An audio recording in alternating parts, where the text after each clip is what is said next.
hooyadee iyo aabahe anaa kala furay walaashee iyo ninkeedna anaa kala furay waayo markaa waxaan hadda u soo jeesto oon diyaar u ahay yaad labadii isqabto inaan kala furo aniga billaahi min shaytaan rajiim sug walaal xagaad ma hor cararaysaa miyaadan bili aadan ahayn ma wax intaad wax kale ka tagtad aabbaha iyo hooyada hor carartay aad kala geysi markaas haddana walaashaa iyo ninkaaga kala geysi markaasaad doonaysa inaad annagana hor cararto shaqaadan lahayn baad ka shaqaynaysaa annaga markaadna hor cararaysadna kala furayso horta annagu yaan nahay midda kale kuwan aad kala furtay tiro xaggay joogaan gabadhaada intaa la-eg ee ilaahay caqliga siiyey ma waxaad usoo socotaad lamaanahaas qaba inaad kala geysa miyaa war baanu kuu sheegaynaa hadda shaqadaan lahayn baad ka shaqaynaysaa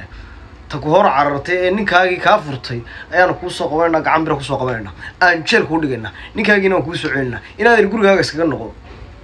naqaabkanna waan ka shakiyey waxaad afka ka xidhan tahay inaad ir maad inaga furi shaydaankan yaa nagu soo fasaxay war naga celiye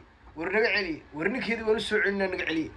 war inay toos noo hor cararto ay dumarkiina carmal ka dhigto raggiina ay dibjir ka dhigtay doonaysaa war inaad ir naga celiye war shaqa ay leedahay u dira war shaqa aynay lahayn bay haysataa isaga iyo kaa wareysanayaba qabta labadaba qabta